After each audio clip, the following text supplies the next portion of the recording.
Welcome to South Harmon. Yeah, what's good, everybody? Wednesday night AMA. We are live and in the building. Hope everybody's having a good midway point of their week. Oh, yeah. I know the Dynasty / fantasy football season so far through 5 weeks has not been great for most of us. Well, is there anyone having fun? Oh, yeah, we're having fun. Just, define fun. Is it, it's busy. How about that? I'd say that at least. It's busy, right? That's how good it is. That's how full this wine glass is tonight, Adam. I can respect that. Well, let's talk about, your biggest of troubles. I mean, what's going on? Give us straight. Can anybody stay healthy? And the players that I do have that are healthy, can they actually fucking do something on the field? Oh, no. Absolutely not. No. No, we're not getting any of it. That's fine. I mean, I think there are some, but they're few and far between, and it definitely doesn't feel like as a whole squad. Many of us have a team that's in great spot. How about this? We really hype about Flacco's old ass when he couldn't do anything with Cleveland's solid O-line, let alone this Swiss cheese-ass Bengals O-line. Let's talk about it, buddy. Joe Flacco. As a matter of fact, buddy, I just made the trade in redraft for him. Not that I felt great about, but maybe the price was honestly insane. But go ahead. What are your thoughts on old man Joe Flacco? I'm not that excited, but is what it is, I guess. Is it better Flacco than Browning? Let's just start with that. One thing I did want to find out, right? It's not the end all be all, but I was just curious what PFF has each offensive line graded, because I don't feel like Cleveland's offensive line is very fucking good either. It's okay, but I don't know that I would say it's even top half of the league. Well, look at this. They're right next to each other. 29th and 30th. Well, there you have it. And pass blocking grade. To be fair, neither one is very good. So, Oddly enough, both better than the Cowboys. Really? Shocking. Really? Yeah. Like I said, Cowboys were good at things. PFF's not the end all be all, so I'm not gonna take that for gospel, right? Mm-hmm. Sometimes their grades make me scratch my head a little shaky, bit, but sure. Yeah. So what we have to go off of, I would assume Dallas's offensive line is light years ahead of those two, but not according to PFF. So, okay. Equally shitty offensive lines. How about that? Definitely. One team goes from Jerry Jeudy and Isaiah Bond to T. Higgins and Jamar Chase. Yep. Just casual upgrade. I mean, come on, buddy. Speak it to me facts. Where would you put Flacco right now in ranks? And is it better than where you had Browning, let's say, in redraft format? Because that's basically what this is, right? I mean, honest truth, I would rank Joe Flacco higher today than I would when he was on Cleveland, even as a starter at the beginning of the season. Because the weapons are much better in Cincy, right? Because the weapons are much better, and what's their fallback, their recourse? Their recourse is Jake Browning, who's been pure ass.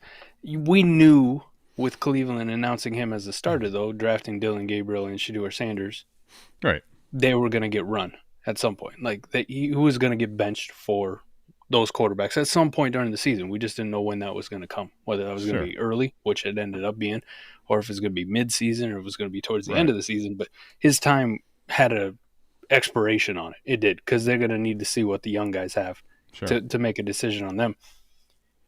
There's nobody pushing him in Cincy. You know what I mean? As far as like a Shedeur or like a Dylan, you mean? Yeah. I mean, there's no reason for them to put Jake Browning back in. They already saw what the fuck they have, which is nothing in him. So, fuck it. Joe Flacco's got the keys to the Bengals kingdom for the rest of the season. So, by default, he's got to move up from where he was going to be ranked as the Cleveland starter heading into week 1. So, and like you said, the weapons are better. They're just flat out better. Let me ask you this. Because I guess I in one sense I agree with you. My question, I don't even want to say pushback, but my question is like, for what they gave up, let's say Flacco's ass for 2 more weeks, but they still find themselves at the top or near the top of the division because the whole division's ass. Do they make another move? Yeah, don't they just say, all right, we didn't really pay much there, but this is clearly dead. We paid T, we paid Jamar, we got to do something, right? How about this for dynasty ranks right now? Let's just go through them with where we're at with Joe Flacco. Joe Flacco or Geno Smith? Same picture. Probably Geno by a hair. I would say this. Geno has a contract. He's going to be hard for the Raiders to move on from. But honestly, like, I don't know. This year's production, you can't tell me that Flacco couldn't give me what Geno's been giving me so far, which is ass juice, you know? Spencer Rattler. I'll honestly take both the oldies over this guy. I just don't think I've liked what I've seen. I'm just kind of convinced they're not really going to stick with this kid in any capacity. How about the guy who replaced Joe Flacco, Dylan Gabriel? Yikes. I don't know. What do you think of Gabriel? I feel like he's really kind of a conservative. He's going to be a conservative player, and it's just not the greatest for our teams in Dynasty anyway. It's not the greatest, but he does have an iota of rushing upside, right? Like there's some rushing associated with it. So even if it's only 190 yards a game passing, but he's conservative with the ball, but he adds 30 on the ground and maybe a rushing touchdown every couple games. I mean, that's I'd probably lean Rattler and Gabriel just for the dynasty upside. But, I mean, it's like the same tier shit with Geno. It's just meh. Who gives a fuck? A-Rod or old Joe. Rodgers. I think I'm with you. I'll go Rodgers on that one. I go Rodgers over Geno, to be honest. Those are all the same picture, but you know. I mean, at best case, we're talking QB 29. Like if you did the rosiest things. Here's the one thing I just wanted to put out there as where I'm kind of disappointed. Let's say, like, what would the question, or I guess what would your answer be to this question if Flacco is now instead the starter of Cincy? Let's say he's still in Cleveland. Let's say Aaron Rodgers, though, a player like him, is the quarterback in Cincy. What kind of a different conversation are we having here, you know? So, hypothetically, Aaron Rodgers is on the Bengals. Tua or Aaron Rodgers? Probably Rodgers. Okay. That's fair. But the rest of them, I'm not putting above Aaron Rodgers, hypothetically, in Cincy, right? We're going to play that game, right? I'm not putting him above Matt Stafford. No. As up and down as Bryce Young's been, I can't put him above him. Justin Fields, as shaky as he is, sometimes garbage time fucking hero, right? Just going to shit you top 5 QB numbers every other week.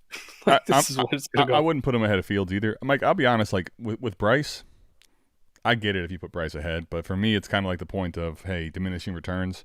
I don't know how long I'm going to have Bryce anyway, and that's fair. I might be willing to just take a Rodgers. My only reason I bring this up, and my point is, maybe he doesn't start, monumentally jumping, players with long-term value, but we're having a totally different conversation of the level of excitement, right? I think Flacco, because we've seen him be ass for and I mean, frankly, this is a guy that was, it's several years ago was retired and nobody wanted him.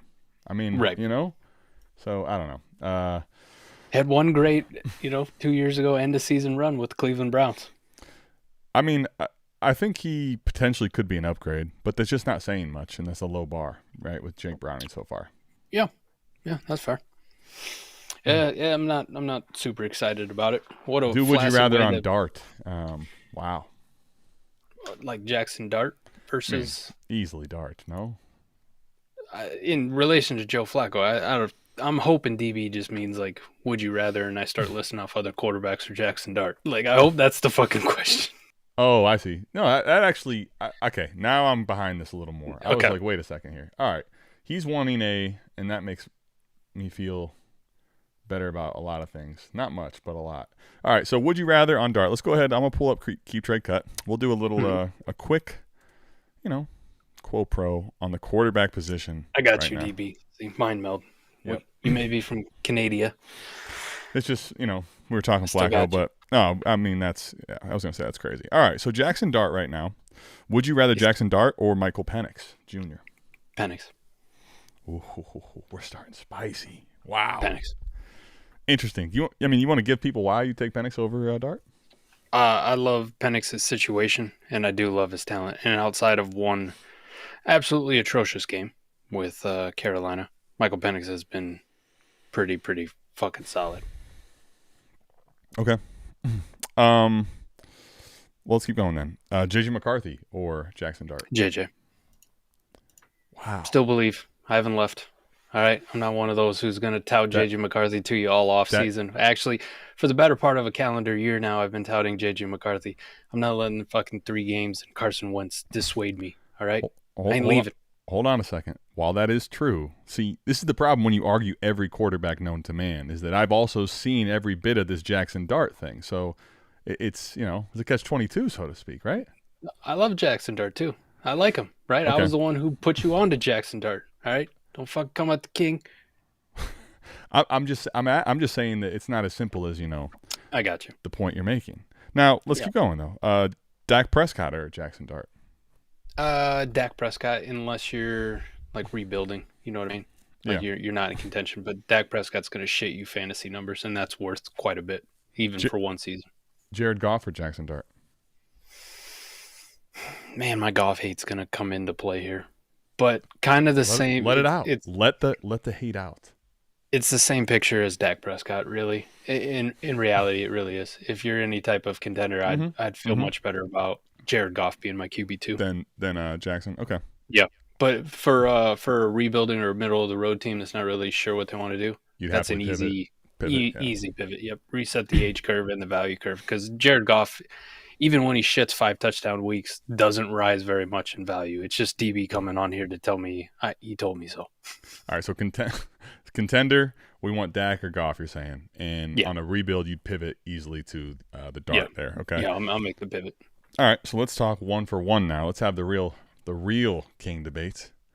Who's the quarterback of the class, Jackson Dart or Cam Ward? Still Cam Ward. Not leaving. Okay. And C.J. Stroud. Shit. See, this is tough because C.J. Stroud started down this path early this year, of holy fuck. Like, what happened to you? What happened to you? Like, we lived through the sophomore slump last year, and that's how it started this year. But he's rebounded. He's rebounded here these last couple games. At a certain point, I feel like with his fall, you have to eventually just start betting on the talent and hoping that the situation will change, which in Dynasty, anytime I feel like we put too much stock into the situation, typically comes back to burn us, like a la Genty in, week 4 or whatever it is. A lot of times it can just burn you when you do too much situation-based. Fuck, man. I want to go C.J. Stroud for – I think there's a bigger opportunity for value bump up there. Like, I love Jackson Dart's floor because of the rushing. Even on a bad game last week, throwing 2 absolutely brutal fucking interceptions, it's still 55 yards. I mean, that's 2 games in a row now, him starting full-time. That if you're telling me he's got a 35-yard plus fucking rushing floor every single game, that's really, really good. Sure.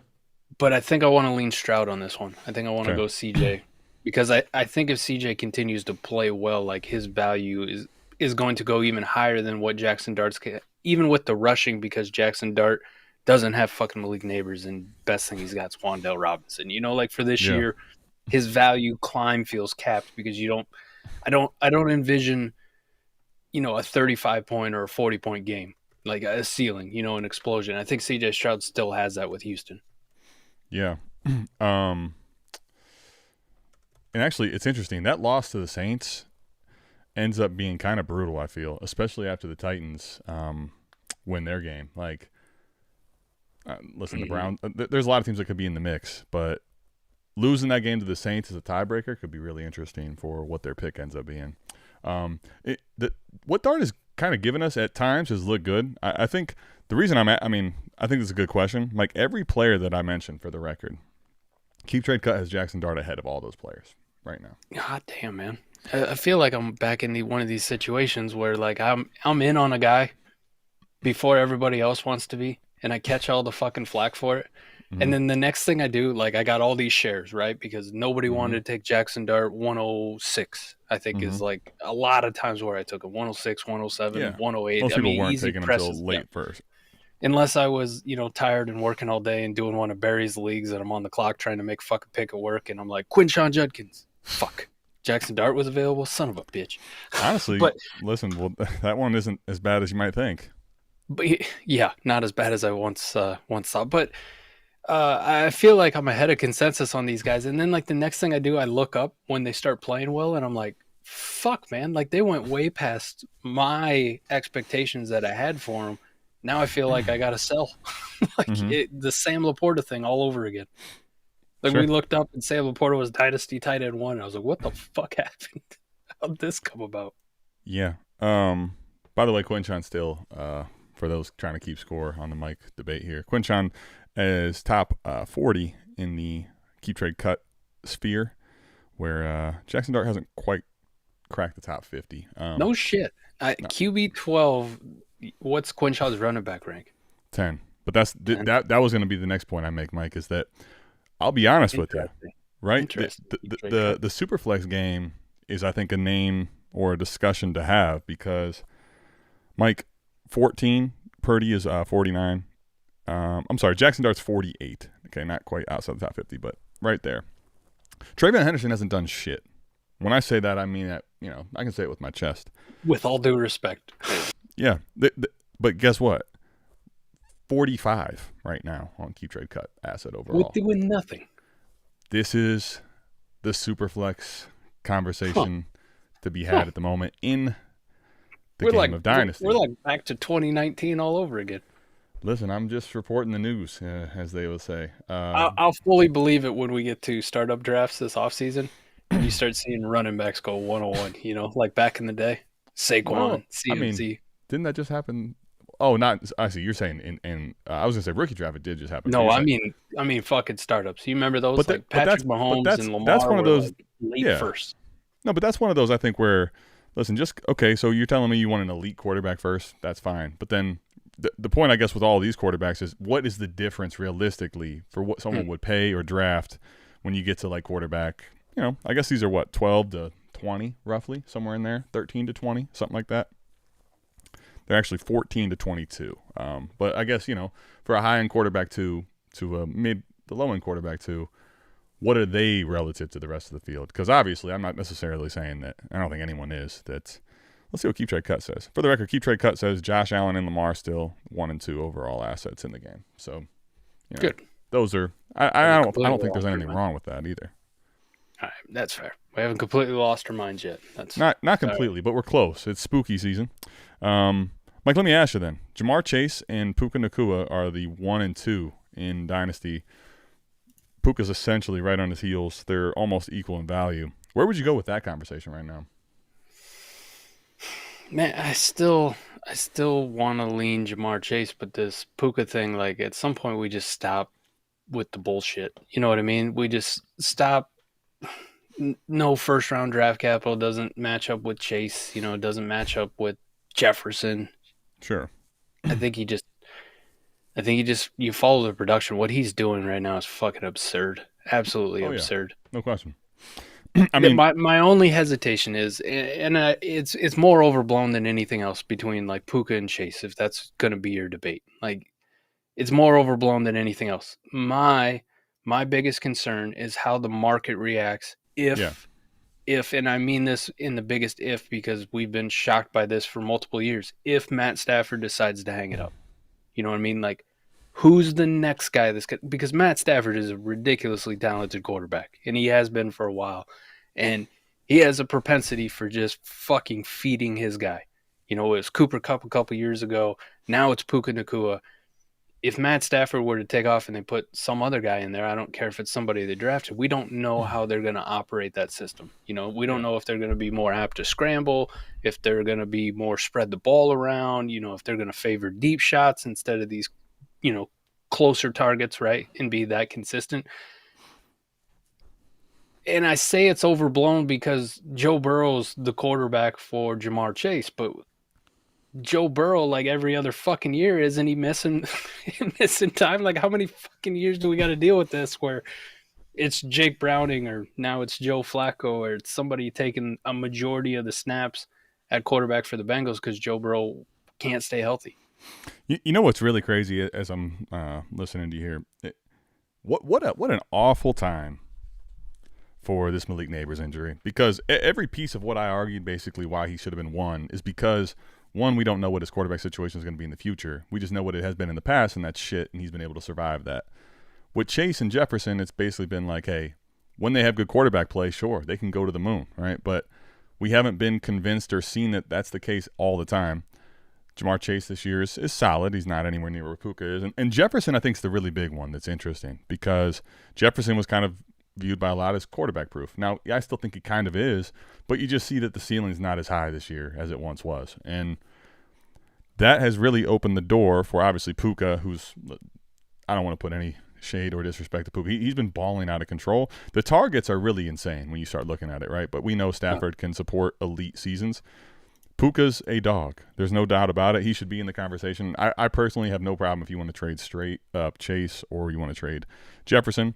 Yeah, if there's an injury or something happens to a Stafford, of course the market might react and change. But, Mike, I mean, one of the things, too, with the Neighbors injury all of a sudden is Amon-Ra's getting a little bit of respect, too. He's at wide receiver 4, which I think holistically, when I'm going to try to bring all this into serious combo, is I think once you have enough proven track record of an Amon-Ra and of a Puka, maybe the market doesn't give you the high-end upside of a Chase. Maybe they don't give you the high-end upside of a Jefferson.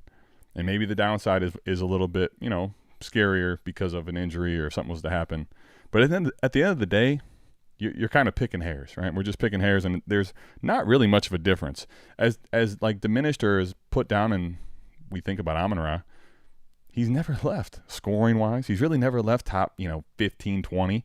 We're kind of just market playing the game of maybe you can trade one of those other guys for a better player than Amon-Ra. But straight up in your roster, if you're just going to hold him, there's really no difference, right? So I think I edge towards Chase and Jefferson. But honestly, I think I have no problem at all putting Puka at 1 right now because of the production he's at. Chase, Puka, Justin Jefferson, Amon-Ra, and I'll give you one more that for whatever reason we forget about. CD fucking Lamb deserves to be in this conversation too. It's like we forget the first 2 weeks happened because of the injury, and granted, I don't know how he's going to perform coming off of that injury, coming back. All I know is that fucking Dallas offense and the way they play and the way they throw the football made Ryan Florida relevant this past week, right? And it's made George Pickens 2 weeks ago. Oh my God, GP. Even like a 90% fucking CD Lamb off that ankle injury is, oh my God. Like, you want to talk about when he comes back, man, he was shitting 20-point weeks before he left. It's going to continue when he comes back. He deserves to be in that conversation too. Now, if you wanted to lean one of the other guys because they're actually playing right now, then sure, go for it. But I really think top to bottom, it's a five-way pick your poison, like who you want to go with. Like I know the arguments for all of them and I agree with them all. It's tough to rank, but it's just a big giant tier at the top, which is kind of crazy because it seems like it's gotten bigger and it's gotten more convoluted with the Malik Neighbors injury at the same time. Sure. It's interesting. As you're saying that, I feel like it's a good segue into, because I mean, if we're talking with Lamb, the reason I would push back, I love CeeDee Lamb, right? I've argued not long ago for him at the wide receiver 1 overall position before. Mike, but if we're gonna say the oldest wide receiver of the bunch and also currently not playing, listen, he could end up coming back and being nice, but all the other guys are on the field doing something for us. I think CD could be fine, but I think coming off of the injury and knowing all these other guys are healthy, I'd put him just outside that mix. However, just outside that mix, Mike. When do we start having the Jackson Smith and Jigba conversations about being up here? We will, after we have the more important conversation to have at the moment, the more prominent and more deserved. Okay. Emeka Egbuka, because we've heard a lot of the things to put on the negative side of him. Mike, I mean, I don't know if you saw this, but he's on pace right now for over 1,500 receiving yards. Yeah. Jamar Chase, Justin Jefferson, rookie season level shit. Puka level shit too, right? Yep. So, I mean, listen, even when Evans comes back, all right, great. It's good for the offense. This is, where would you put Emeka Egbuka, given the fact that of all these players, there's only one that's, a rookie conversation? Yeah, that deserves to be. I mean, you pull up Warp for the year, Adam. He's just ahead of JSN. Like, they're neck and neck to each other. Sure. Both top 10 top 10 options. I'm not actually hating on JSN for the record. He's definitely deserved it here. I wanted to talk about Egbuka first. Man, I guess I don't hate the argument if you wanted to lean on Egbuka, because kind of like the Puka Nacua thing from a couple years ago when he was a rookie and you bought into it, Adam. Mm-hmm. Like what he's doing is historic level shit. Now, I've probably been the biggest detractor from him through 4 weeks, but after last week, Adam, like the separation concerns, gone. The target share concerns, gone. You know, the Chris Godwin being back, like you brought up on recap, Chris Godwin kind of looks a little crusty, a little dusty. He definitely doesn't look last year at all. I mean, I'm not saying he couldn't eventually get up to speed more, but right now he looks like a guy who's coming off an injury and not ready to go, frankly. You know. And what? Now I'm listen, if I was doubling down on this fucking thing, I'd be like, well, wait till Mike Evans gets back. But this is an older wide receiver who has hamstring problems. Yeah. Like Julio Jones, anybody? At some point, he's had soft tissue injuries throughout his career, and he's been able to play through some. But, I mean, at the same point that you're getting older, it's harder to recover and it's harder to play through them. Yeah. Emeka needs to be in this conversation. He does. Like, he's not – you give me one more week. Like, I guess any of the first 5 had him, and now we're talking 6 weeks of this shit. Yeah. He shouldn't be ahead of any of those guys for the record. I think he should be in tier 2 still, but he's up there now. How many more weeks do you need of this before you go, he's not knocking on the door, he kicked the fucking door down? Yeah, I mean, well, because, Mike, let me ask you this.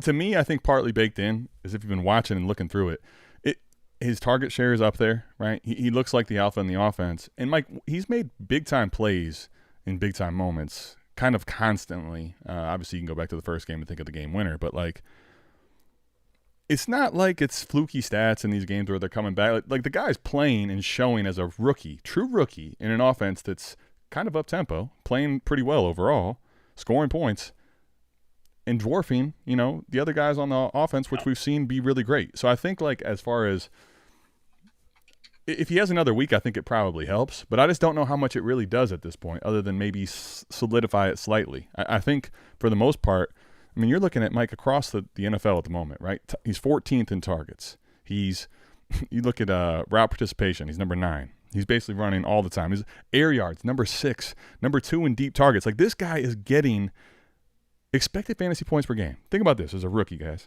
Number 6 in the NFL in expected fantasy points per game. And it's not like he's not delivering, because he's actually at number 3. There's a lot of things I think overall to really like about this kid. The only argument that you could make against it, right, and I've tried to make this one before, but now that I'm sitting here and looking at it, I'll give you the counterpoint to it, right? I'll save you the time, Adam. You don't even have to get at me. Yeah. The target share, when you talk about it, isn't like Malik Neighbors was last year. It's not like JSN's, right? We're not talking 30s. We're talking mid-20s at best, right? We're not shitting out double-digit target games every single week with him. But here's the counterpoint to that. Mm-hmm. I'll make the argument against myself. What if it increases as he gets more comfortable in the offense? As they decide that they want to consolidate a little bit more to their top options, which he has been. If you start approaching double-digit targets like what JSN was getting, or it's probably not going to get to that crazy Malik Neighbors number from last year. That's almost impossible. I was going to say Malik Neighbors dies. Malik Neighbors is untouchable, but like I think part of the conversation to really have though is go back to JSN's rookie year and who's who in the target share. I mean, you compare that number, not even close. Same thing with Rome. Same thing with a lot of the guys in this range. When you look at what they're going to do and what their production was early on in their rookie season, obviously where they are now is better. But that's the same type of progression. Shouldn't we still be expecting progression from a kid who's a rookie like this? That's the other thing to keep in mind. One more thing I'll give you. We've seen Justin Jefferson and Jamar Chase explode to wide receiver 1 in their rookie year, right? Because of what they did on the field. Mm-hmm. Do you have an idea what their target share was in their rookie years? CD and who? No, Justin Jefferson and Jamar Chase. I feel like they both weren't actually that crazily elite. Give me 24%. That's not a bad guess. So Chase, you can't get too much closer. 23.7 in his rookie year. Pretty good. That's a target share. Jefferson a little bit higher, 26.5. Okay. And he really down the stretch he upped that, I feel like, at the end by a lot. Yep. And here we are sitting here with Egbuka through 5 weeks at 23%. So, listen, the writing's on the fucking wall about wide receiver 1 overall. Right? Like, yeah, I mean, get another couple weeks of this, I'm telling you, he's going to kick that fucking door right off the hinges. And I mean, listen, his college profile and production were a little different, a little scarier. But honestly, Mike, he was in a room that had all kinds of star receivers around him. This is a 5-star kid as well, so it's not like the talent is anything to scoff at. Can you guys just stop with the fucking receivers? Like, really? I mean, LSU is still WRU, isn't it? No, it's not. This isn't a fucking debate anymore. It's never been a debate. LSU, Chase, and Jefferson, and we're WRU. The victory lap I'm going to take. Okay. How about that Carnell Tate last week, boy? Hey, listen, they got studs 26 everywhere. class sucks, huh? Would you trade Marv for Trav? I don't think I would do this. No. I'm definitely not. Listen, he's on the thumbnail, so let's talk about Trav. Travie. Yeah. All right, let's talk about him. Are we getting a value resurgence off of one fucking catch? Is that what's happening? Is this his OBJ moment? I'm not going to call it quite that, but I mean, I think it's positive news. I still think there's more. People want to see a lot more. Mike, but let me ask you this: the only difference I think where this could end up being, where it keeps him in the conversation where he roughly was, Mike, is that when I look at Travis Hunter and I think about the whole situation coming in, a lot of the argument why he was going later, potentially in the early part of drafts, right, was he's going to play defense, he's not going to play a full snap route, blah blah blah. Mm-hmm. I feel like the expectations for him maybe are a little bit lower than for a lot of people across the board for what he was going to do production-wise. So these type of plays, a little bit of production to kind of get him over threshold numbers, right, and to show some promise for the future, I think that'll keep him safely in that wide receiver 20-ish range, and you'll feel like you didn't necessarily lose a whole lot of value going into next year. Yeah, I'm not fully ready to bail. This was my guy. I think he's very, very, very, very fucking talented at the wide receiver position. I think ultimately that's where he ends up, right? Mm-hmm. Like, for a majority, if not like full-time here, within the next couple of years, they're going to just transition him over to wide receiver full-time. Mm-hmm. Not that I think he's a bad corner, but I think he's better utilized as a wide receiver. But let's just say the first 5 weeks, and this is including, Monday nights. Fucking Jags, man. Like, how the fuck are you 4-1? Whatever. Listen, they're doing their things. Also, it's important to note that catch come on, prime time, right? Everybody's watching. It did. His quarterback's still ass. Okay, he's still not good. I mean, he had one great throw to beat. He tried to lose that game at the end. He even admitted while on the ground. They said, "What was going through your head?" He said, "Panic." I mean, yeah. And then he ends up running it in. Kind of crazy. I was trying to wrap my head around about how bad of a start it's been for Travis Hunter. It's been pretty not good, honestly, right? And people at home, do you guys have any idea in a 10-team Superflex run-of-the-mill league what his WARP is right now? Did you say 10-team? Sorry, 12-team. No. I was about to say, hold on. If 10 teams in the standard, we're in trouble. No, we get to AMA and fucking all these goddamn 10 teams. All these 10-team questions just rot my brain. All right, 12 team. Okay. I know the answer, so I won't. 12 teams start 10. I won't blurt it out. I'll wait for people to give me their answers. All right. Yeah, you got a guess on it. Go ahead and put it in the chat. He's negative WARP. Negative. He's worse than a replacement player. That's actually, it's hard to do. It's hard to do. It's very, very, very bad. He's 184th through 5 weeks. Now, I was trying to think of some other like real slow starts about, other wide receivers. I know Ladd started pretty slow last year and then really came on down the stretch, right? But Ladd McConkey in his rookie year, first game out, wide receiver 19. Then 2 shitty games. Then wide receiver 19 again in week 4. Travis Hunter's best finish this year? 38. 38. That's the best we can do.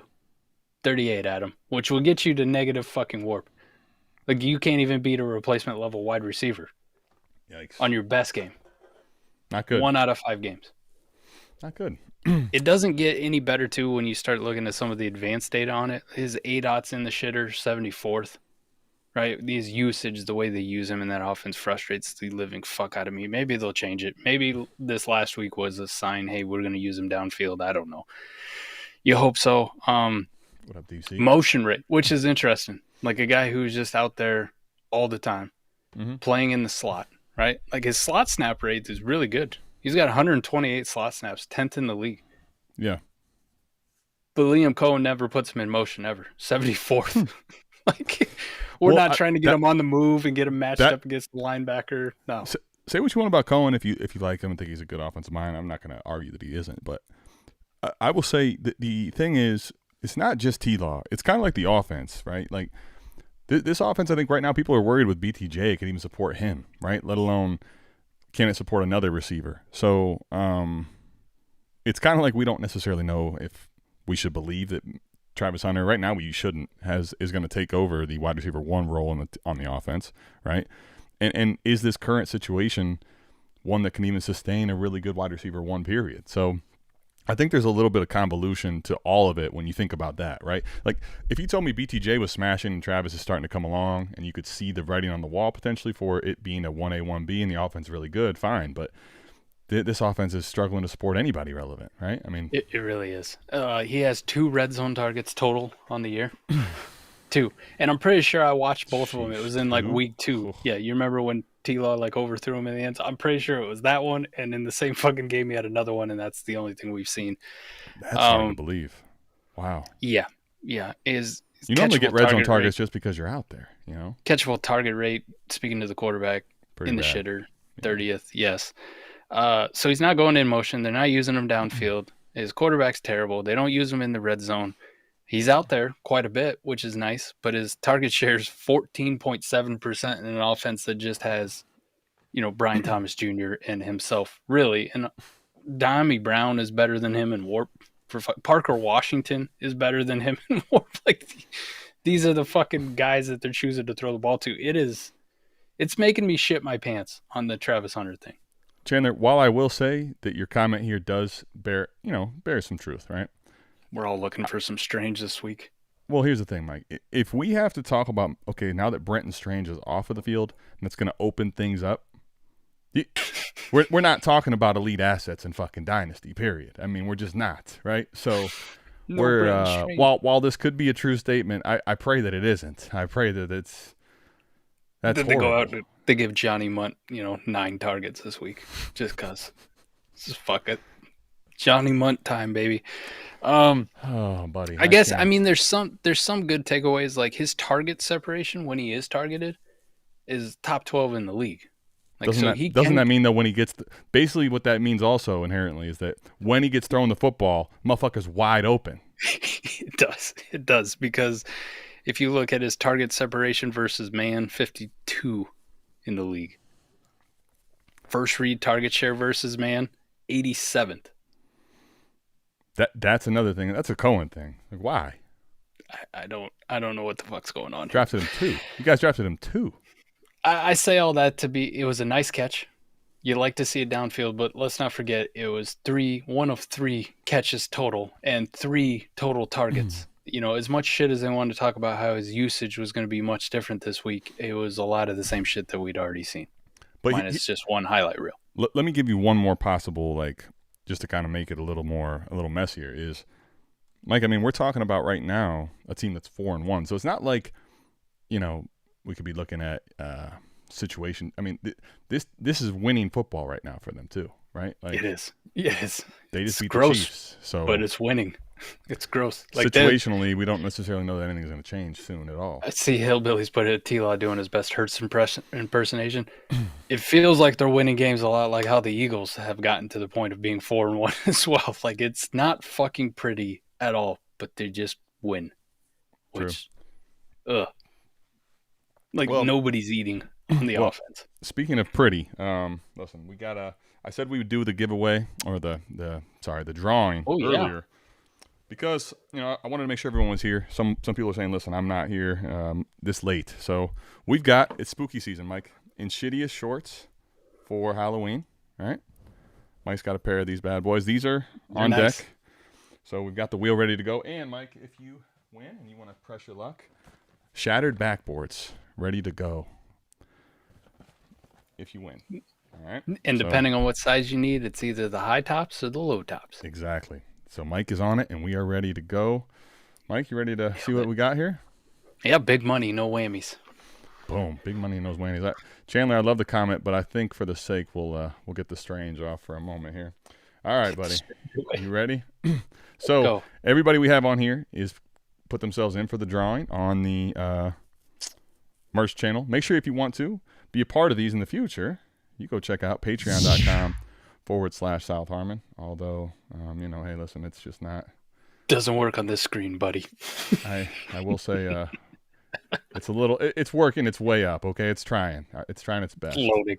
Feed the hamster. Yeah. All right, so there it is, patreon.com/South Harmon. All right, you guys ready to do this? Let's see who wins and takes the shorts home.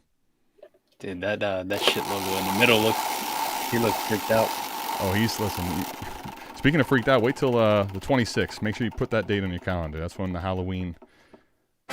All right. Look at that. Mayor used. All right. I'm pretty sure Mike Mayer uses in one of those leagues from back in the day that we're in. Yes. OG patron. All right. So Mayer used. Are you with us, Mayer? He says, woohoo. Yeah. All right. You saw him in chat already. He knew it was coming, too. He already put the woo. He preempted the woohoo before the spin. That's how gangster he is. He's like, I got this. All right. So now moving forward for spooky season, trick or treat, if you will. Right. So for $35 additional, you can spin the wheel one time. Options are a shit bag, a football. Okay. We got some Nike and Jordan footballs, like actual football, just take home. No sign, no nothing, just a football. And the shoes, of course. So if you want to spin, let's go. All right, you're here. So you let me know. Do you want to spin? Do you want to press your luck for $35, or do you want to just take the shorts and call it a day? He says here. So I need an answer, Mayor, and then we'll get into questions. All right, we're gonna go straight into the AMA intro and straight into questions. Dude, I'm risking it for them kicks. 100%. He's laughing. Dude, and has anybody actually lost yet? Like, Jay Jackson just didn't show up. By the way, Jay Jackson, let me just tell you, I gave him an option to get the shoes, and it wasn't the size he wanted, so even him. All right, he says, well, Corey, you can't do it for Mayor. Corey's tried. Mayor's really thinking about this. I don't know what he's going to do. He says press his luck. All right, press his luck. All right, you ready now? All right, so we'll see what we got. Let's press the luck. We're on a heater. We haven't had a loser yet. We have not, Come on. Let's go again. No. Not again. I fucking told you, man. You cannot lose. You cannot lose. You're going to start Luckily, I have a shit ton of these, but damn. You're going to have to start making the fucking squares smaller, man. You're going to go broke. All right, well, here, I'll let you see what you got. What size are you, Mayor? Damn it. Because that does determine whether you're getting the talls or the lows. Yeah, if you're anything regular, you get your choice, but... Those are so tight to go with the shorts, too. There you go. These are coming your way, too. I didn't have his size. I'm sorry, Jay. Not really, but... all right, so let me know what size you are, Mayor. And let's go ahead, Mike, and let's do the congrats to you. All right, we'll get these out. Make sure you hit me in the Discord. We'll get me your... It's a lesson learned to anybody who enters these merch and you win. Press your luck every fucking yeah. Odds are looking good for you, okay? It's on a heater. That's the old Friday Night Lights. Clear eyes, full hearts, can't lose. Adam's press your luck wheel, can't lose. All right.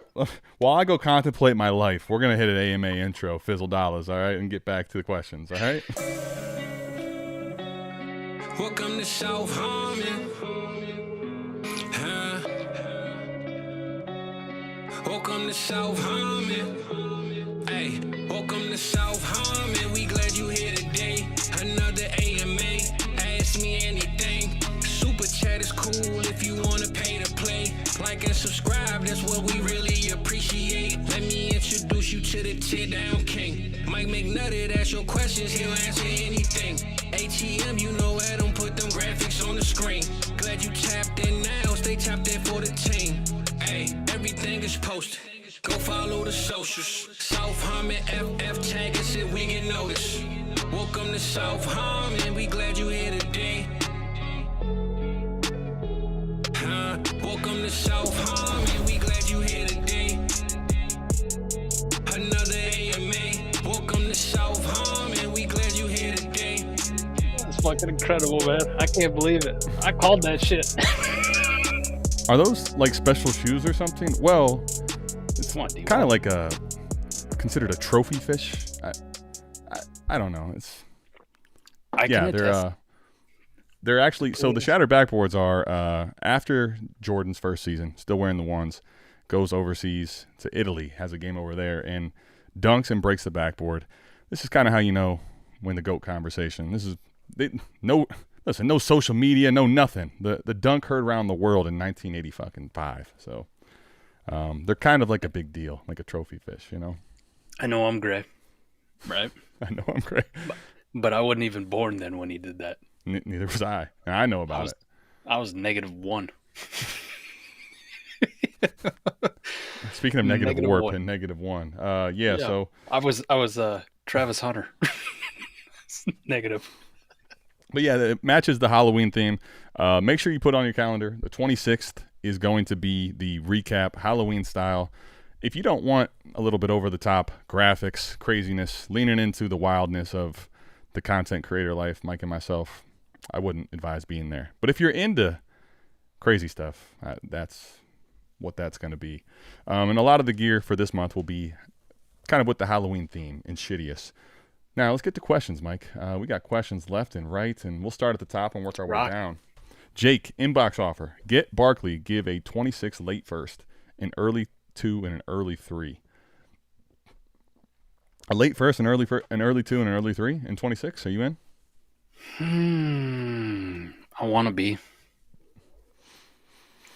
And then they gave him 6 fucking carries last game. Well, I mean, sometimes you have to go so extreme to where it doesn't work, and you're like, okay, we'll never do that again, right? You hope anyway. We'll never do that again.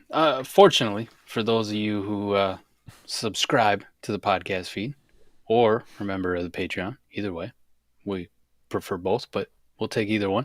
Mm-hmm. Adam and I talked about the actual true value of second round picks, right? Yeah. Even early ones. That was a nice little podcast. Got it in basically still in an hour. Discussed a lot.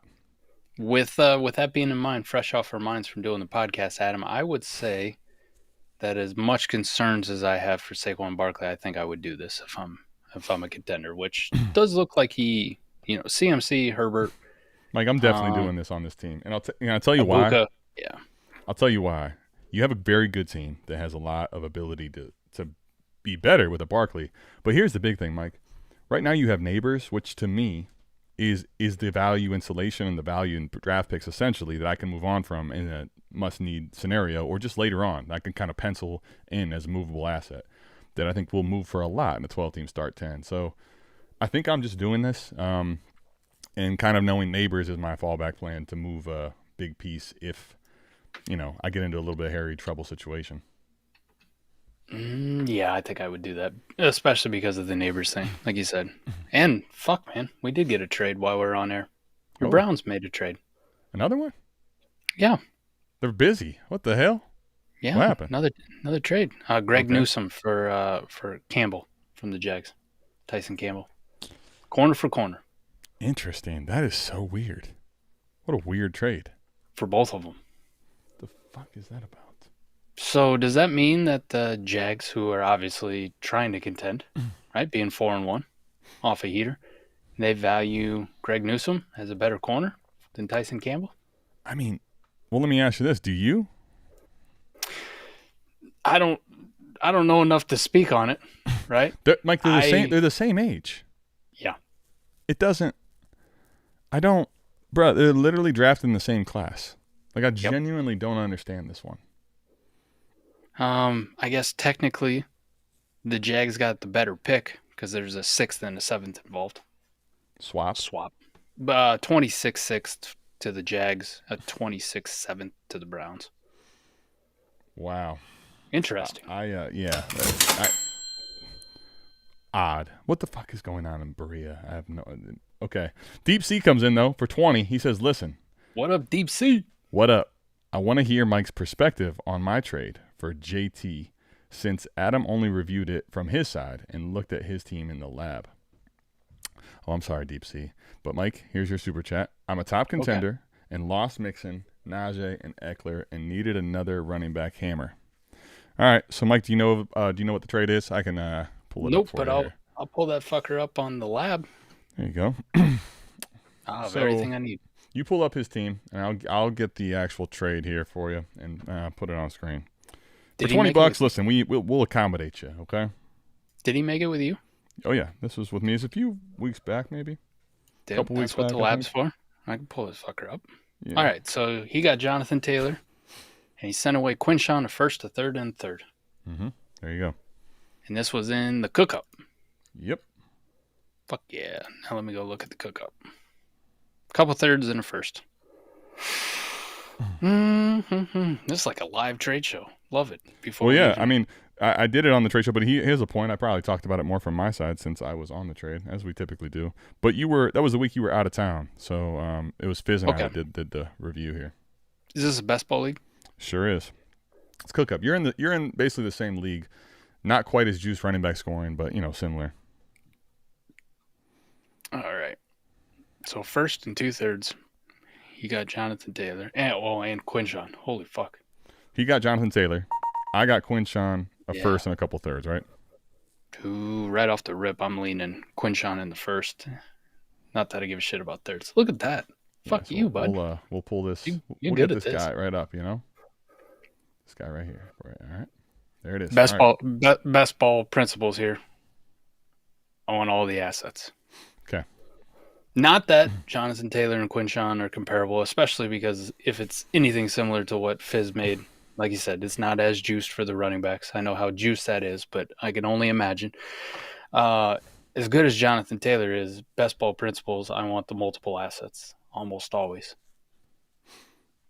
Why is that? Or why would you rather not have JT, a strong contender, right? Why would you just not rather have the JT side where it's, probably going to be on a weekly basis higher scoring than Quinshawn here? Well, we'll start at the thirds because those thirds each buy stuff that I can get spot lineup makers, even if it's for 1 week, right? But I can go buy running backs who have the potential, Kamani Vidal, that kind of stuff, who can make my lineup. And like a guy like Vidal could be a couple times this year that he makes your lineup, right? Yeah, so it makes definitely my bench that much deeper, gets rid of zeros. The first is gold currency. So even if I got to take 75% of the production of one stud, which I think we could agree going from JT to Quinshawn is probably pretty close, somewhere around there. It's a loss in production, but 75% is what Quinshawn's going to give you of what Jonathan Taylor does. Listen, that first buys me a whole nother player, right? D-Walk, real quick, it's the 4D Chess Dynasty podcast. But go ahead, Mike. I'm still listening. Yeah, check it out. Apple, Spotify, wherever you get your podcast. Love it. I want the multiple assets in this one. In any type of best ball league. In a lineup league, it would change quite a bit, especially if I was a real contender in there. But Deep Sea, man. I mean, you watch me put on a clinic against you in a best ball league. But it's depth almost always trumps studs in lineups.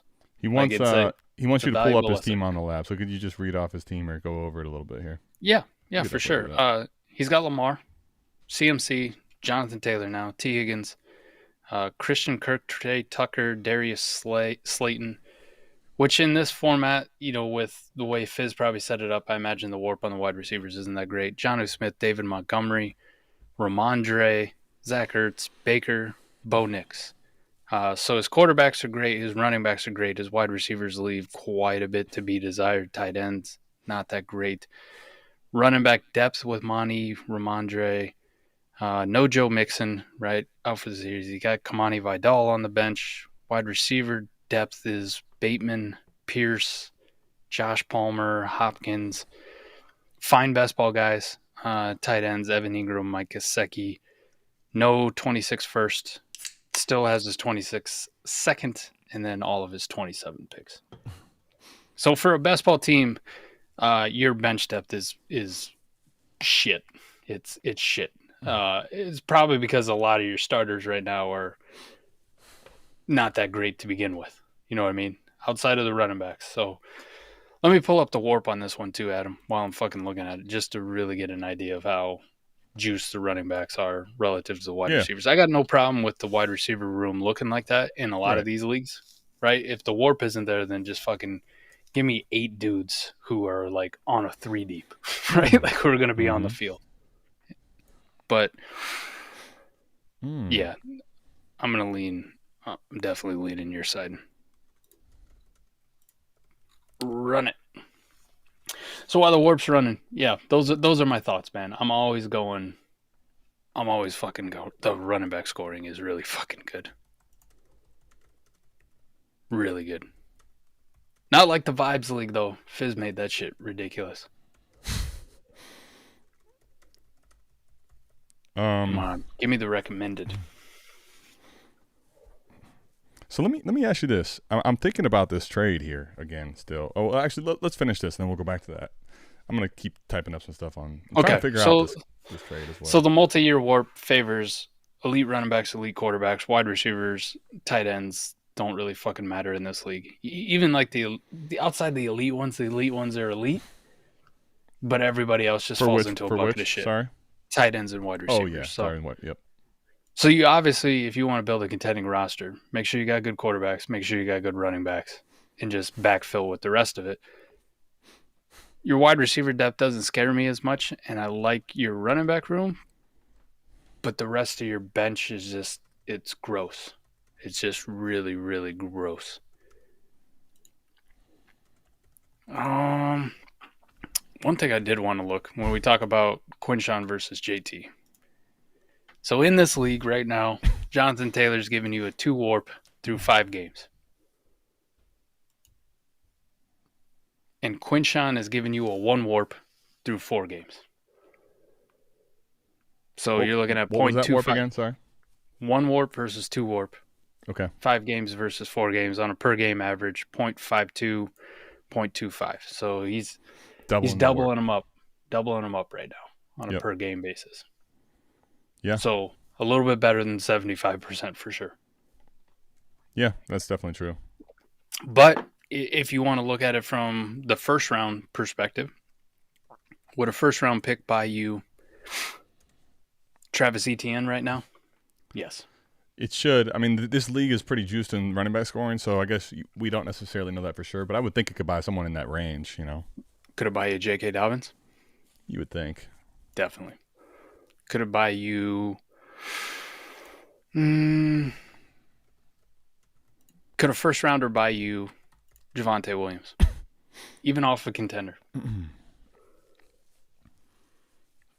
I would say typically yes. You never know. Sometimes contenders just don't want to take a pick straight up for a player like that, but you would think. How about the one thing that I was just keep going. Sorry. I don't want to cut you off. I thought you were done. Jaylen Warren. Definitely buying you that, ain't it? It ain't buying me that, but it should be. It should buy you something. Not saying I'm paying this. Yeah. Cam Scatterboo? Yeah, I would think so. Although sometimes people are pretty bullish on Cam Scatterboo. I'll give you one more. Just looking at some options around here. Deebo Samuel. In this format, I probably wouldn't go that route, but I think it probably could. Yeah. Those are all options, right? That realistically cost less than a first, right? like a first or less, but mostly less because they're not sexy. That on a per game average, if you put Quinshawn and that together, gives you more warp, more wins over a replacement player than one Jonathan Taylor. And that's not including the thirds on where you can buy spot starts or guys that, you know, might get you 0.1 on a per game basis in a best ball league. So, again, to my point, 1 superstar running back or 4 fucking pieces It's the 4 pieces. I want the other side of the deal. I'm not doing it on a contender, especially coming out of a startup, which this was probably this year, right? Yeah, this was new startup. So this was I can tell you exactly. It's a couple weeks ago. I mean, this was in the startup was this offseason. So you got a lot of parity coming out of a startup because it looks like Soggy Danger first, Mr. Voorhees second, Deep Sea up there in third, Matty Double Tap, Matty Kiwoom up there, T-Rock still contending. The teams that are in 6th, 7th, 8th, yourself, Adam, all points for, very similar to what Deep Sea is, fucking down to 9th and 10th. You guys are all within 100 points, give or take, through 5 weeks of actual points scored, right? Yeah, yeah. Talk about parity. You got 2 teams that are out of the mix, Ridge Runner and M Cup, who've waving the white flag, said we're good, we out. But you have 10 teams competing for 1 championship. I'm not taking 4 assets and turning them into 1 because I want to win this year. Yeah, I think. Well, I mean, I can definitely understand going to the JT side. I've done it before. I'll say though, Mike, when I consolidate, it probably isn't quite for a move like this. Where personally, I value Junkins higher than I think probably a lot of people do in Dynasty, but. Just in general, tearing up from a running back to another by sending away these. But, like, if I have a studded team, like if I'm really deep and I've built, like, an unbelievable best ball roster, in those scenarios, I would make a move like this. But, you know, it's got to be a pretty unique situation because normally I have so much depth I want to fill out at my positions. And I think the biggest thing here was, Mike, if you tell me right now that JT and Junkins, obviously it favors JT scoring-wise. Let's say Junkins just keeps me within punching distance, right, of close as far as actual production. Like what happens if there's an injury is that I'd rather have the outs of the side on mine than Deep Sea. But we wanted to give you from Deep Sea's point of view. This is his super chat and his discussion. So yep. Mike gave you his answer. Deep Sea, let us know if you got any other thoughts or processes that we want us to talk about there because you gave us a $20 super chat. We appreciate that. But just as good, honestly, as a super chat, new subscriber, dope content, sharp takes. Appreciate that. What up, I'm man? Johnny Days. When it comes to AJ versus Devontae, so it's AJ Brown and Devontae, is the value gap closing or are they both regressing and is the gap the same? I would say the gap is closing, but not because Devontae is just so much better. Like he's doing enough, right? The reason it's closing is because AJ has the age on him. And he's getting to the crusty part of wide receiver age curve, right? Yeah. You start approaching that 28 and plus. We're very, very fickle about you. I think the way I would look at it is like they're both falling, right, relative to rankings. A.J. Brown is falling further because he was, I think, catapulted further due to production, right? So both of their production isn't meeting anywhere near the expectation. So they're both down. I think the thing about Smitty is Smitty was already kind of penciled into probably a high-end wide receiver 2 type of best case scenario to anywhere from a high-end to a low-end wide receiver 2 was kind of in his range of outcomes. He's now almost being valued as a wide receiver 3, Mike. He's wide receiver 28 on Keep Trade Cut at the moment. I don't think he's going to go – he is too much further to fall, right? I don't think he really gets outside of the top 30, frankly, because of, he's got a good profile. He's a first-round draft pick. We've seen him do enough, and he's still going to have spike weeks even despite this shitty situation. But, Mike, I guess the big question is for the gap. Do you care necessarily? What would you say what's the cost between these two difference-wise right now? Like, what's the gap between the two of them? I mean, it's not like Devontae Smith's a spring chicken either. I mean, he's 27. You know what I mean? Sure. I mean, he was a multi-year player at Alabama, right? He wasn't an early declare, wasn't an early breakout, right? Yep. He wasn't 20 years old when he entered. Definitely wasn't an early breakout. There's plenty of things in his profile, by the way, that are to be fickle about. He also had an electric senior season. I would say I'd be slightly more interested in paying a little bit more for A.J. Brown than I would be Devontae Smith. Because if the rebound happens, which they're going to need an offensive rebound for either one of these guys to fucking start producing numbers. Yeah. If the rebound happens, A.J. Brown is more likely to be the beneficiary of it. and more likely to give you the production ceiling. You know what I mean? Mm-hmm. Even if the windows are the exact same on how long you can expect them, I think A.J. Brown has a little bit of a higher ceiling. So I'm a little bit more willing to go acquire him and pay more than I am for Devontae Smith. Right.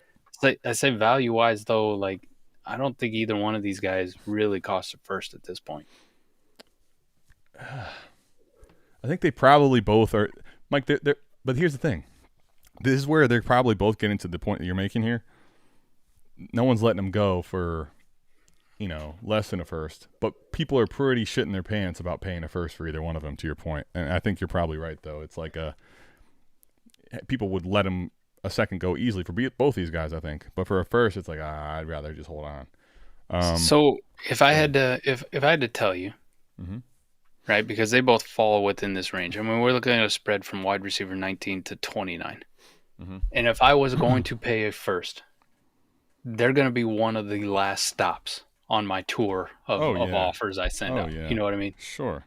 Because if you go around guys in that range, would you rather pay, say the cost is a first, but right now, would you rather pay a first for Marvin Harrison or one of those guys? Marvin Harrison. George Pickens. I'd probably rather have Pickens, but him and Smitty, I think, like, honestly, they're kind of I think they're closer to mirror images than anything else. But I think I'd rather have Pickens given the situation currently.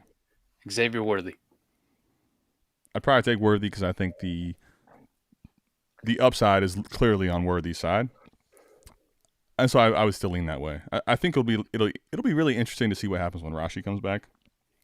But the upside isn't possessed by A.J. Brown or Smitty anywhere near what Worthy's is at this point. Zay Flowers. Zay still, but we're these are appropriate conversations. I mean, honestly, what happens? Ooh, that's a good one.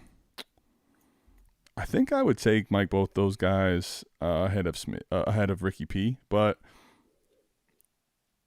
it's definitely close. If you wanted Ricky P, I wouldn't fight you at all. T. Higgins. See, T. Higgins is such a good conversation. Him and Smitty to me are so close. I prefer T in a vacuum. But, Mike, it's so about the situation. If Flacco makes the situation better, sure. Right now the situation in Philly is basically, hey, listen, they don't throw the fucking football. They just want to run until last week.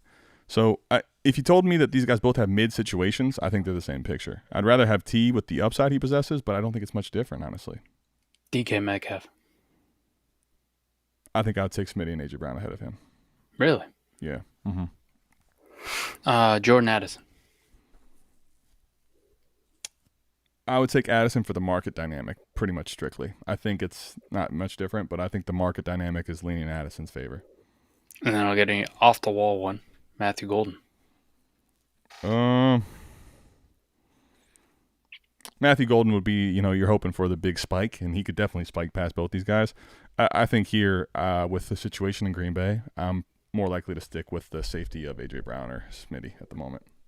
And this doesn't even include guys where if you're just looking pure contender, I would much rather pay this for these wide receivers, even though they're crustier and farther down. Okay. Cortland Sutton.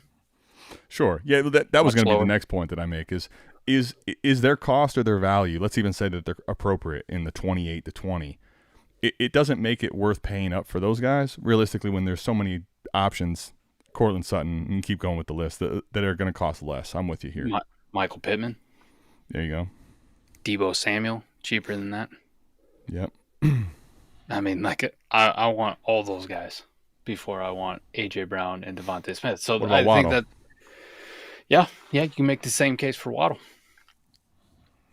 And what about who's the other one? I keep forgetting. Olave. Thank you, Olave. Yeah, Olave, just because he's the only show in town. So, but I guess my point is if they're cheaper than Smitty or A.J. Brown, I'd rather go get those guys. And if I got to pay the same price, I feel better about what they're doing on the field right now and how their offenses are operating with them as wide receiver than I do what the Eagles are doing with theirs right now. Kind of crazy to see Quentin Johnson ahead of Smitty, DK, J-Mo, Travis Hunter conversation. Already.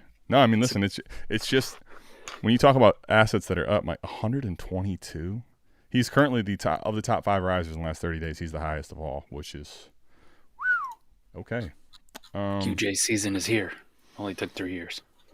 I mean, and literally thought no one is the best part of that one. Not a single person. Probably not even QJ himself. All right, so if Bryce Young and Fields are close enough in value, are we unsure about their future? I would rather take Fields. You can dish them off late. Yeah, I would rather have Fields to Bryce Young for sure. I think both these guys, though, were unsure of their future. Fields, realistically, I mean, he probably is the only show in town and is going to be the starting quarterback for the season.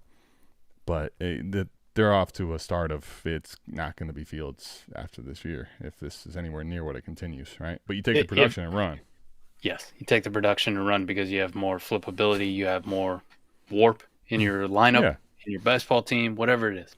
Because the point, I think, with Bryce is I think even if you told me Bryson Fields play for the rest of the year, there's no doubt in my mind that Fields is going to outscore him, right? And if they're both healthy for the rest of the season. Could Bryce be a more long-term starter than Fields? Absolutely. But, Mike, what does that look like even? I mean, what's the guarantee for him? Another season maybe? I mean, that's where the difference is. While there's more time, that's one of the things with quarterbacks I think is it's overinflated. The idea of, hey, this guy's going to be the starter for X number of years versus this guy's short term. Like if you tell me I'm going to get a short term amount of time with the quarterback, but he's going to give me potentially back end quarterback one numbers, I'd rather that than 2 or 3 years of certain low end quarterback two production because the guy has a job. Very true. Very true. Now, the only time the quarterback certainty argument I will ever make against you is when they're rookies, right? Well, sure, but that would also mean that when they're rookies, they both probably have the similar range of outcomes as far as time they're going to be given, right? Right. But I just mean if that's your argument for long-term certainty at the quarterback position, you don't really have that long-term. You got 3 years, essentially. Like most quarterbacks are going to get 3 years from the minute they're drafted. Like three years to figure out whether or not they're the fucking guy or not. So, like, if that was your argument for Bryce Young, that works when he's a rookie. You know what I mean?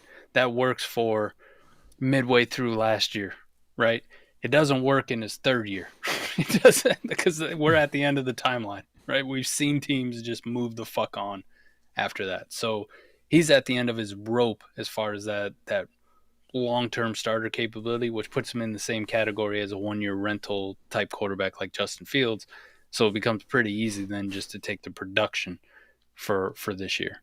Whether that's a rebuilder or it's a contender, right? Even on rebuilders, give me the Justin Fields part of it, because if Justin Fields goes out and shits another 30-point game, I'm much more likely to be able to come off of him for draft picks for somebody else, to a contending team than I am going to be flipping Bryce Young at 14 fantasy points per game.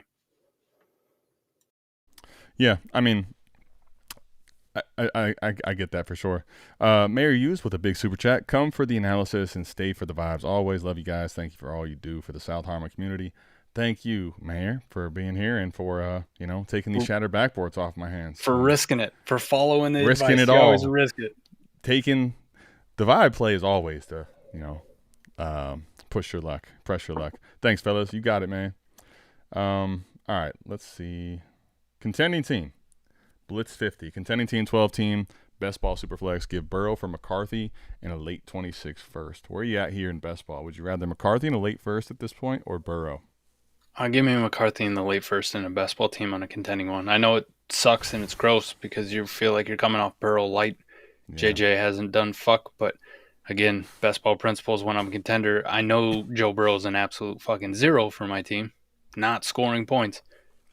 JJ McCarthy might give me something and make some lineups. I still believe in him, but even if you're not believing like I am, the liquid first is the big one. It's the big one. Where I can go get a Justin Fields, right? Like I can go buy a Justin Fields. Yeah. And I know he's going to score points. Yeah, I think listen, value-wise for the best ball principles, 2 for 1 puts the favor to that side. Here's what I would say, Blitzed, honestly. While this isn't a super chat, I'll give you a little bit of a deeper context thing. For me personally here, like if I'm moving Burrow, I kind of view it as Neighbors probably moves for a little more, but similar, right? Like Burrow's a lockdown dead asset that has a lot of value when he's going to come back, but you have to try to move in a best ball team. You can't afford to hold this guy for forever. You could afford to hold him for a few more weeks or maybe a couple more weeks. I shouldn't say a few, like depending on your team, right? But what I would say is I think if this is the cost for McCarthy, I would rather see, can I get a first in a different player? I don't know what your current quarterback situation is, right? But I'd rather get a first. Dak and a first? Yeah. Someone that's a little more likely to be a contending quarterback if that's what I needed, right? A Dak or a Goff. Or, Mike, if I actually have enough quarterbacks, if you're in a position where you don't have to move Burrow for a QB, that's where I think you could really do something much more enticing to your team, right? Now, in quarterbacks in best ball in a Superflex league, listen, you can't really have too many of them. So it's not like you have to go for a skill player. But I might prefer to get, depending on what WARP looks like, a receiver or a, running back, some other skill player if the WARP is making sense there. Because a lot of times people that can get a Burrow without getting rid of a quarterback, they're almost willing to give you more in that type of a scenario. So I don't know if you can't afford to go with a non-quarterback.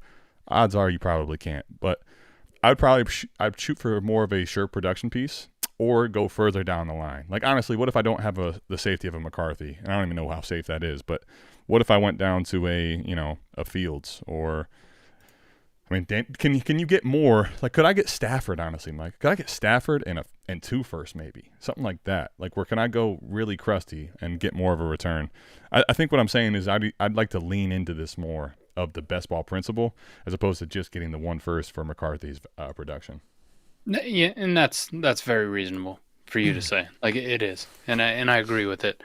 I'm just, at the end of the day, if this ends up being what it is, it feels horrible. But, probably you end up taking McCarthy in the pick. McCarthy also feels like, let me just say this. I'm still trying to be patient with McCarthy, and I still think he has a lot of talent.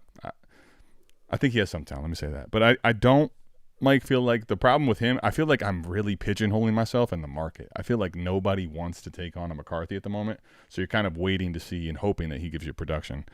If it was someone like Mike, honestly, I'd almost feel more comfortable with a Penix or a Cam Ward, not for the production, but for their a little bit more movable, it feels like, as an asset. That's fair. Right. But I mean, I'm with you though. If this is the best you got and you think you got to move on from him now, you need the QB. The other thing too is McCarthy's on a bye this week, so you might be able to wait a week.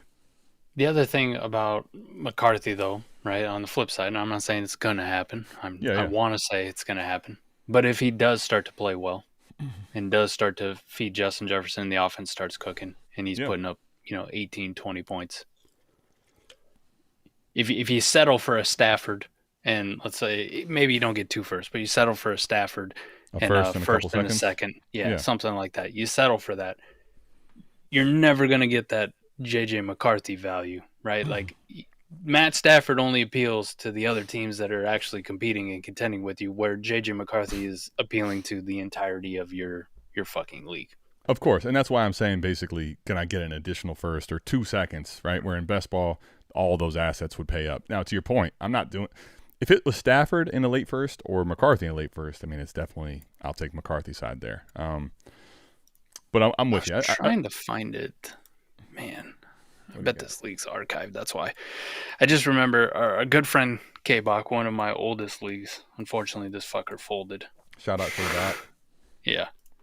Fortunately, this one folded. Oh, by the way, Soggy, good question. Mayor, you got the high tops are coming your way, buddy. The true shattered backboard high tops, man.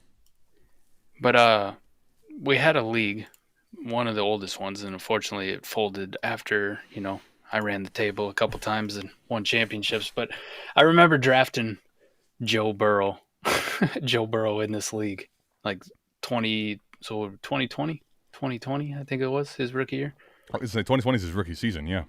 Yeah. And then I think it was K-Bach. I want to say it was Dak Prescott suffered an injury. He did. And matter of fact, that was when Dak was running back then. People forget about this. That was Dak that would run, and that was a cheat code, right? Now he isn't run anymore. He ended up trading me Dak in like a first-round pick for my Joe Burrow, right? Which at the time was crazy because Dak, if you remember at this time, go back and think about this. If he didn't play, Dak was legitimately being valued in quarterback 1 overall territory back then. Yeah, it was nuts. But the point, the reason I brought it up is just the Joe Burrow thing with the injury. Like, I think I've been down this fucking road before with trading injured quarterbacks and like seeing it time and time again where somebody will trade for an injured quarterback, give up another quarterback and a first-round pick, and then it always comes back to bite them in the fucking ass. Like even in lineup leagues, the 2-for-1, but in best ball, it really enhances it, right? Because you're getting zeros off your team, you're putting points into your lineup, and you're mixing up your assets. You're divesting, but you're divesting into good shit, right? Yep. So even in a lineup league, it can be beneficial, but especially in a best ball league, it's very beneficial. Yeah, I'm with you. All right, so we'll answer one more and we'll get up out of here, buddy. What do you say? I think I got that. I think I found it. Damn, yeah. I wanted to talk about this. There we go. I found the fucking trade. Thank you, Sleeper. So it was Kevin Bach, our man. K-Bot. Yep. October 16th of 2020. Let's go way back in the time machine. So this is a week from tomorrow in 2020. That's nice. Yeah, he did trade me Dak Prescott in a 2021 first-round pick for Joe Burrow. There we go. And then a few weeks later, it was Joe Burrow's rookie year. He got the knee injury. Towards ACL. Yep. That's unfortunate. It can happen. Mike did a similar thing. He moves off of Neighbors, and if you didn't see on the trade show, unfortunately, one of the pieces he got back was Benson, who got fucking hurt basically before he could even use him. So hey, that trade worked out all right because Sam Darnold went crazy. So the one thing about this thing to note, though, the Greg Newsome trade, I was thinking on this, and I was like, there has to be more than meets the eye. So I was doing some digging. So, Mike, here's the big difference, though, right? Greg Newsome, first-round pick. Tyson Campbell, second-round pick. What does that mean in the big picture here of what these two are looking at the moment right now? Are you going full Brian Windhorst? Why would they do that? Why would they do that? Yeah, because, buddy, Tyson Campbell already has been paid. Greg Newsome's playing on his fifth-year option. Ooh, there's a nugget. There's a nugget. How's that for money moves, bitch? There's a nugget. Mike, I was actually looking at this like, bro, this is making my head hurt. There's no way they do this for basically the same player. There has to be something involved here. Now, the interesting part, though, is that the Jaguars are moving off of this contract. So this is the weird part about it, too. We got to look at the details when they eventually come through, but a lot of times the team that's signed a player and moved on from him, they end up getting stuck with a bunch of the money anyway because there's dead money involved in the trade. So I feel like I like Greg Newsome a lot better. Maybe not a lot, but I like him better.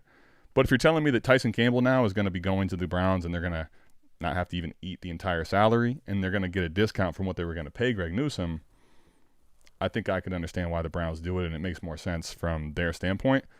But I'm also trying to figure out what the play is here for Jacksonville. Do they just really strongly believe a lot more in Greg Newsome? Are they willing to pay out the nose at the moment? It's kind of an odd one, man. And it's another one. Think about this, right? This is also the same team that did trade everything to us for Travis Hunter, right? So it's a lot of weird stuff going on here.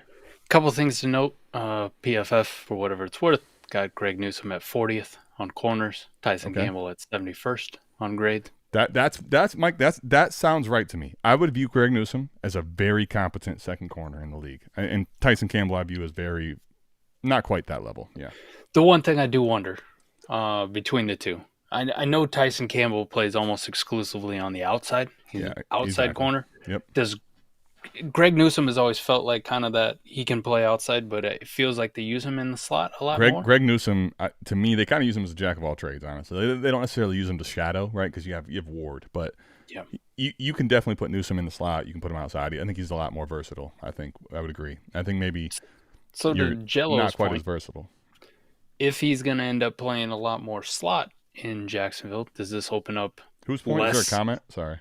Yeah, the second part. Does it give Hunter more time at wide receiver? Oh. Which their usage the last couple of weeks of Travis Hunter on defense has been like almost minuscule. Like 2 weeks ago, he played 0 snaps in the second half on defense. They didn't put him in at all.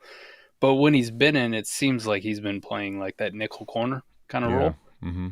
And if you have a guy like Greg Newsome kind of taking over that role. It definitely could be. Now, I will say this. Had they gone out and straight up acquired Greg Newsome, or maybe not even a corner that highly, right, but another corner, I think that would really signal, okay, Travis Hunter might take some snaps off. Yeah, it probably makes you more versatile, a little more flexible in what you want to run, which is also ultimately best for the staff. But, Mike, I think it's going to come down to when you just swap these out, it's just going to come down to personnel. Are we running nickel and dime when we need another corner out there, or aren't we, right? So I think it could end up being where Travis Hunter plays less defense and more time at receiver.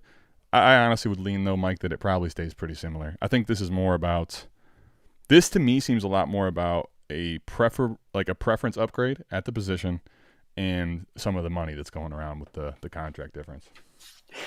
I love Twitter, too, on it. First comment I see on the trade.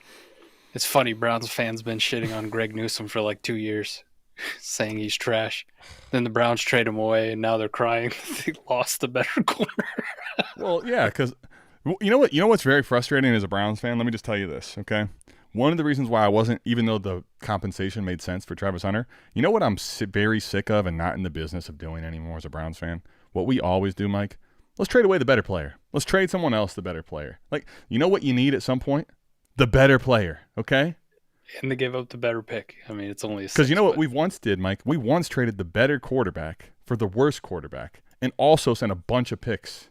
We didn't actually trade the quarterback per se, but we sent all those picks to fucking – Like, that's the worst trade in the history of football. For the history of sports. The Deshaun Watson one? Oh, easily.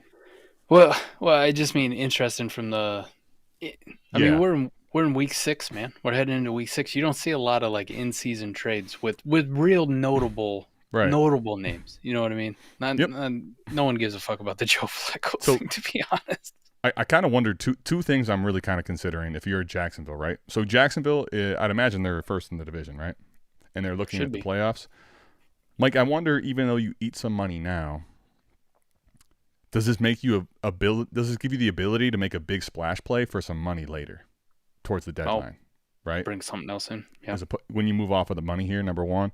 And number two, I mean, then also you're in your mind, if you're more flexible and you're more versatile and you have the better corner and you still could make a big splash play. Mike, this is a team that I know Eric Armstead's down there. Listen, they really strongly believe in this group they're forming.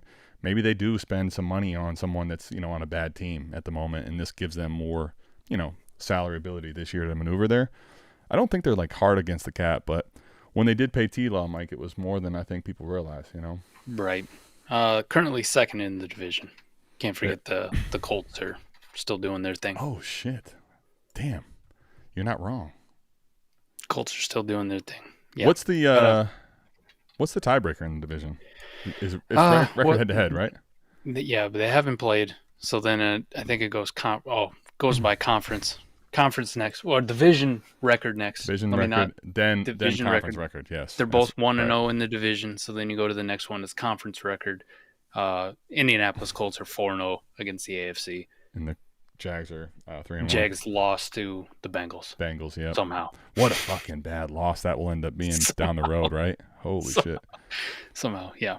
I imagine those are part of the reasons why, or a lot of the reasons why. It'll be interesting to see. This is one where I do tend to consult the talking heads and what ends up coming out for the next 24 hours about this type of a trade, because it's an odd one, man. But I think there's a lot of stuff going on behind the scenes here that make a little more sense. Before the trade, they had about $9 million in cap space. The Jags did. So that gives them a lot more, probably. Yeah. I'd be so curious what their dead cap is on him, because you just paid him this offseason, dude. Mm-hmm. I don't know how this fucking works out with the trade, man, because showing he had an $8 million cap number for this year.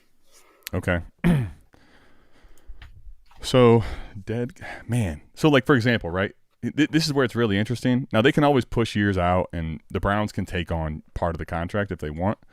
But, for example, like if they were to just cut him this season, they have $27 million of that $76 million contract that's dead cap. So, if they took anywhere near, 15, 20 million in dead cap to do this, it would be crazy. That'd actually be counterintuitive. So I'm curious to see if they break down how the money ends up going around here. Which really could be why they got the better pick, even though they got the better player. 100%. Money's huge. Money's a huge deal here, Wild shit, man. Brown's making moves today, bud.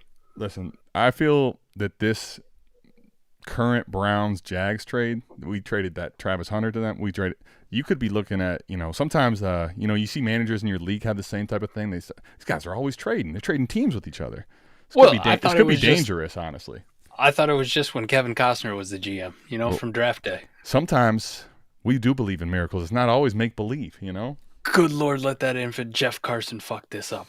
Browns and Jags love trading with each other. Could be me and Mike.